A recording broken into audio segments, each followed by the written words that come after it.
Graça e paz a todos, irmãos. Primeiramente venho à presença de vocês, nessa noite praticamente, o sol já está se pondo aqui na minha cidade. Creio que na de vocês também, muito provavelmente. E eu gostaria de comunicar a palavra de vocês para vocês, a palavra de Deus, que se encontra em João, Evangelho de João 13, capítulo 13, do verso 1 ao verso 20.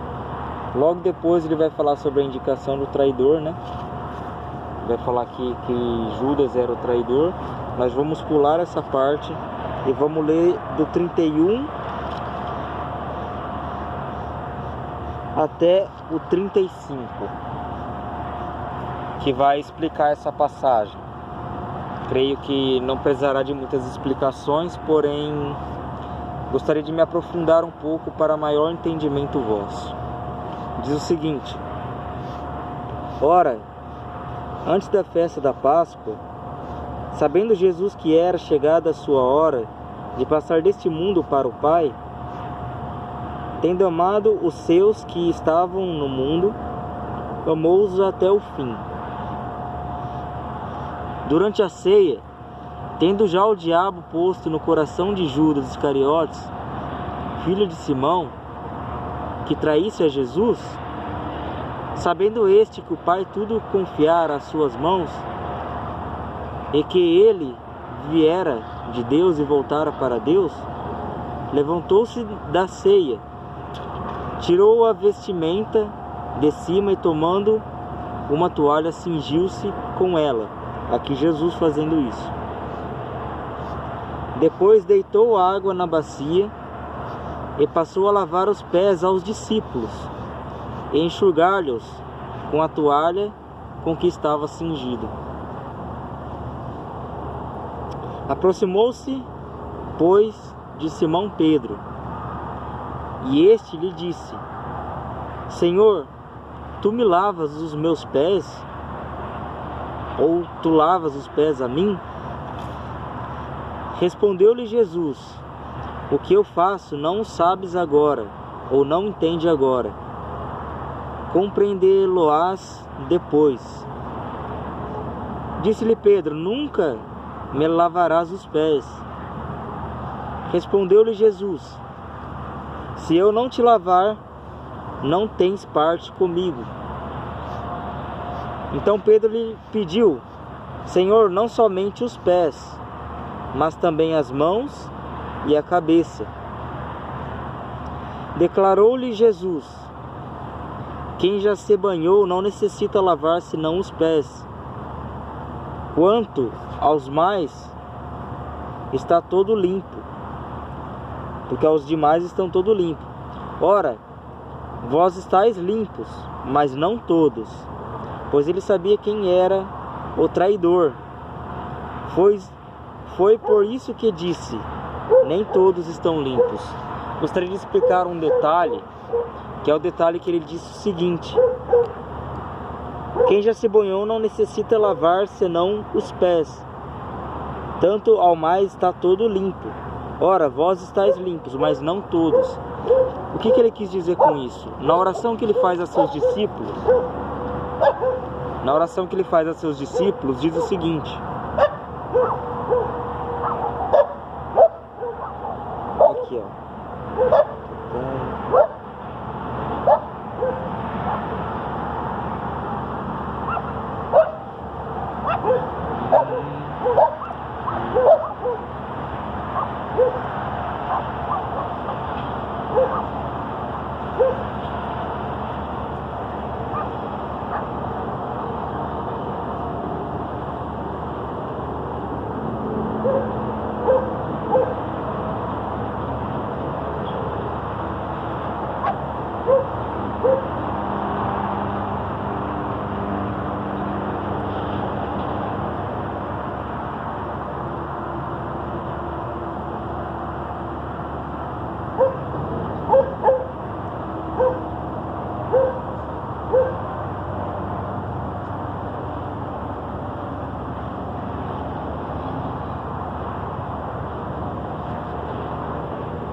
não é essa passagem, mas diz o seguinte: Jesus expressou a seguinte frase aos discípulos: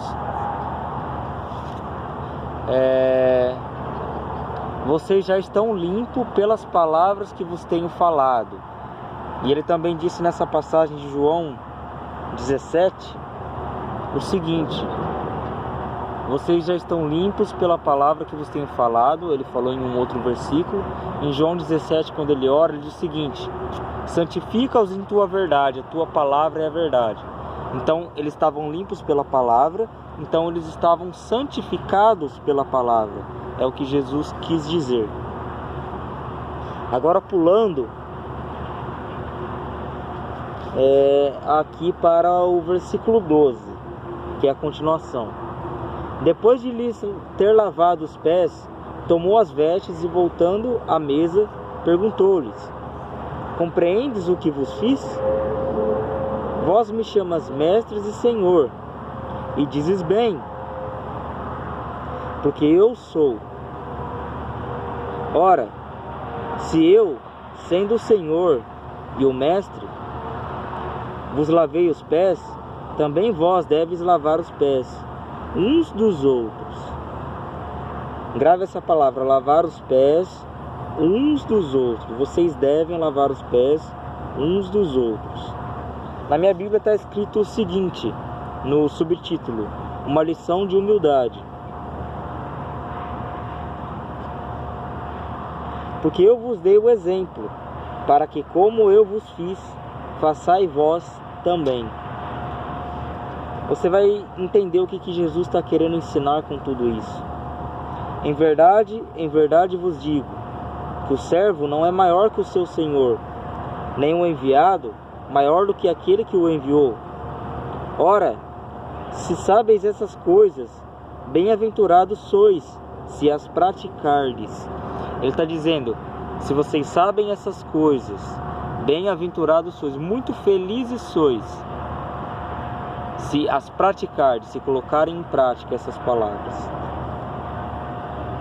Tanto que ele compara o homem prudente como aquele que construiu a casa sobre a rocha, e esta permaneceu independente das tribulações do mundo. Mas a casa que foi edificada sobre a areia, o homem que vive segundo as suas regras e não sob a conduta de Cristo, ele cai, mesmo se dizendo cristão. Apenas nomeando-se como cristão, ele cai. Porque não tem prática, não tem fundamento e não tem raiz. Não tem a raiz em si mesmo, né? Ora, se sabe essas coisas, bem-aventurados sois se as praticardes. Não falo a respeito de todos vocês, pois eu conheço aqueles que eu escolhi. É antes para que se cumpra a Escritura: aquele que come meu pão levantou contra mim seu calcanhar. Desde já vos digo, antes que aconteça, para que quando acontecer, creiais que eu sou. Então quer dizer que Ele é o Senhor, que Ele é Deus, né? Em verdade vos digo, quem recebe aquele que eu enviar, a mim me recebe, e quem me recebe, recebe aquele que me enviou. Então quem recebe um evangelista ou um pastor que está evangelizando algum irmão, está recebendo a Deus. Quem recebe estas palavras, recebe a Cristo em seu coração. A fé vem do ouvir, e o ouvir da palavra de Deus, crendo na palavra de Deus. Não somente confessando com a boca, mas com uma mudança de vida. Em verdade vos digo, quem recebe aquele que eu enviar, a mim me recebe. E quem me recebe, recebe aquele que me enviou.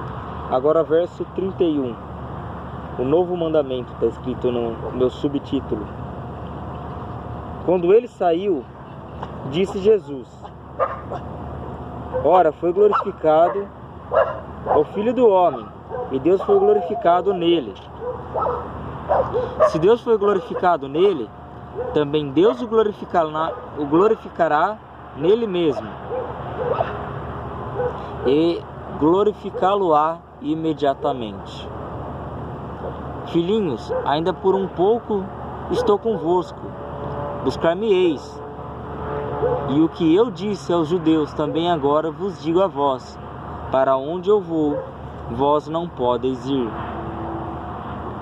Novo mandamento vos dou. É um mandamento antigo, na verdade, não é um novo, né? Como João diz. Um novo mandamento vos dou, um mandamento antigo, né? Oi, tudo bem? Tranquilo. Valeu. Amém.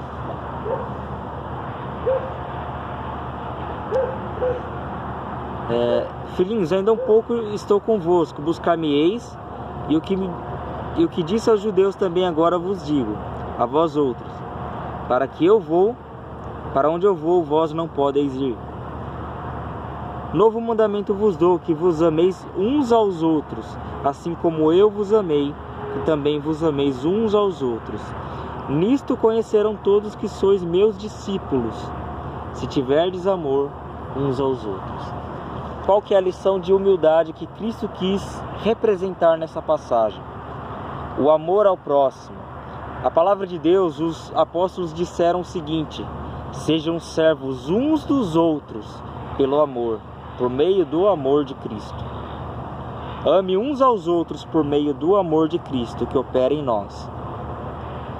O que ele quis dizer com isso?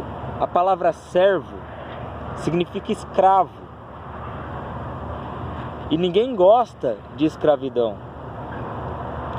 Mas o amor de Cristo revelado em sua cruz nos cativa de tal maneira a vivermos dessa maneira, amando o próximo, sendo escravos uns dos outros e tratando como superior o outro e não a si mesmo, dando honra aos outros acima de si mesmo. Na verdade, considerando-se em último lugar em tudo, para dar honra aos outros e para servir aos outros. É isso que Jesus quis dizer. Da mesma maneira que vos amei, amem assim uns aos outros, e todos conhecerão que sois meus discípulos, se assim praticardes o amor uns aos outros. O que você mais vê dentro da igreja é divisão entre irmão e irmão. E a palavra de Deus nos orienta o seguinte: suportai-vos uns aos outros, suportai as dificuldades, suportai os defeitos uns dos outros, por meio do amor. Então, o amor nos leva a ser paciente, bondoso. É o que está descrito na palavra de Deus. O amor não é invejoso, não busca os próprios interesses. E é o que muitos homens têm feito dentro da casa de Deus. Não somente ele, mas os do mundo também. Não pensem que os do mundo escapará.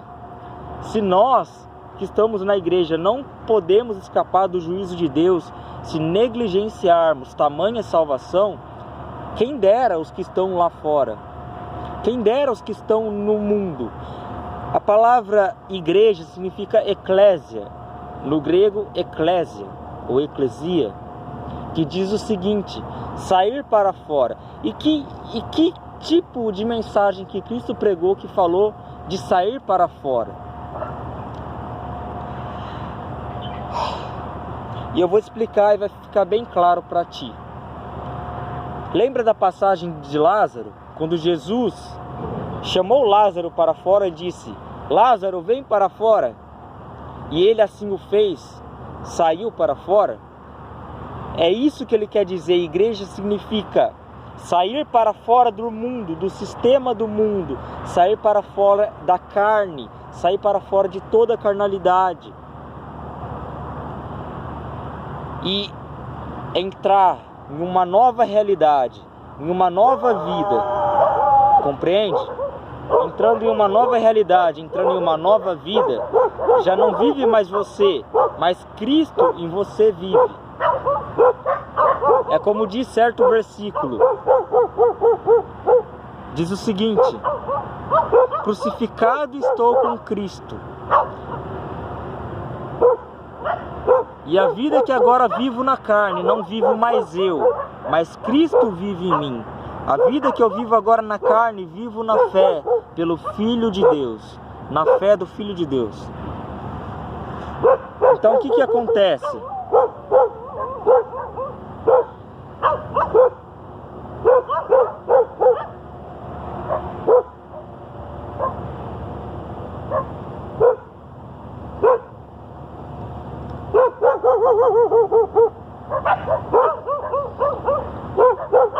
O que ocorre é o seguinte, prestem muita atenção, não liga para esses cachorros aí gritando aí.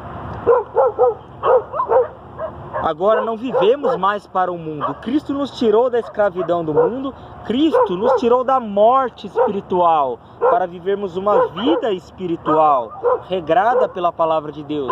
Então é isso que significa igreja: sair da morte, sair do sepulcro, sair da condenação, sair do inferno para o céu. É isso que significa igreja. Não é somente sair para fora do mundo, não é somente sair para fora da carne, é sair da morte espiritual para a vida espiritual em Cristo Jesus. E como que isso acontece? Como isso se deve? Crucificando todo dia a sua carne, negando-se a si mesmo. Quando Jesus disse, negue-se a si mesmo, tome sua cruz e siga-me, Ele te convidou a sair para fora. Sair para fora de si mesmo, do seu egoísmo, para poder amar o próximo. Sair fora de todo o domínio de Satanás sobre sua vida, para você viver a vida que Ele te deu. E não para viver mais de sua maneira, para ser escravo de Cristo, por amor a Cristo. Um amor que nos enlaça, um amor que nos acorrenta, um amor que nos faz ter prazer e estar acorrentados com Cristo, unidos a Cristo em um só Espírito. Graça e paz seja com todos vós. Amém?